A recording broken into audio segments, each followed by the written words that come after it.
Biblical Shakers, we continue with another 5 chapters from the book of Job this week.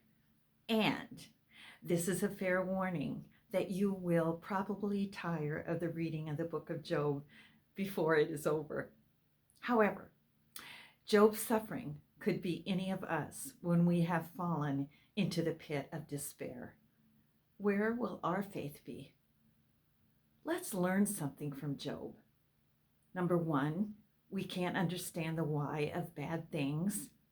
2, God does not promise our lives to be completely peaceful and full of joy. And 3, God is the only sure anchor to hold on to in time of trouble. Monday, you will read chapter 5, where Eliphaz, one of Job's friends, will close out his speech by telling Job to seek God, submit, and accept his correction. Then God would bless him again.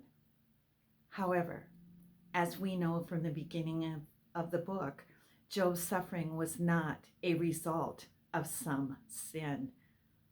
The friends nor Job knew of Satan's conversation with God. Rewards for good and punishment for evil are in God's hands and given out according to his timetable. In Job chapter 6, Job responds to his friend Eliphaz's counsel, offering an emotional account of his suffering and defending the justice of his complaints. God was shooting poisoned arrows at Job, and his friends were not applying medicine to his painful wounds. We must bear one another's burdens and relieve one another's wounds. Do you disappoint hurting people by being critical and failing to care?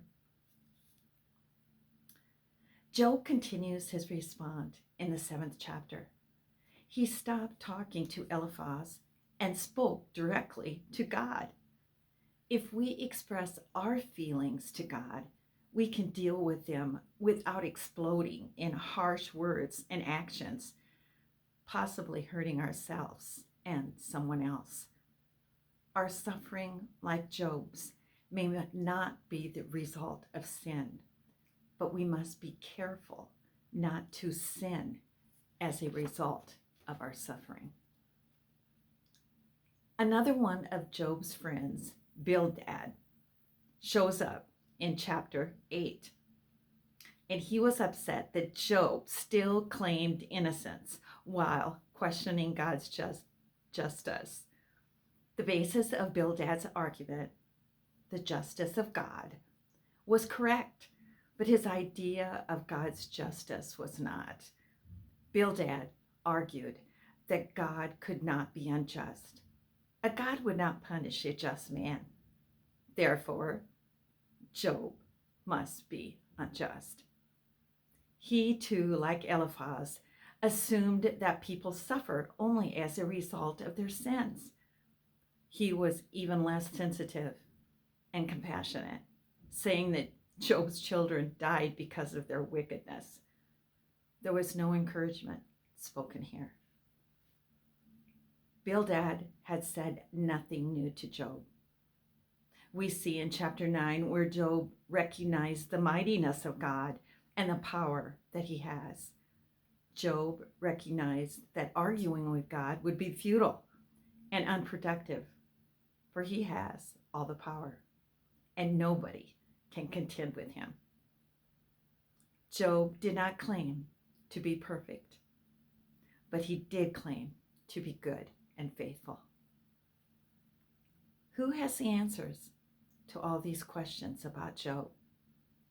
Won't you check in and see next week for another 5 chapters? Because Biblical Shakers makes reading the Bible way more enjoyable for you. And I pray that the Lord will put a hunger on your heart.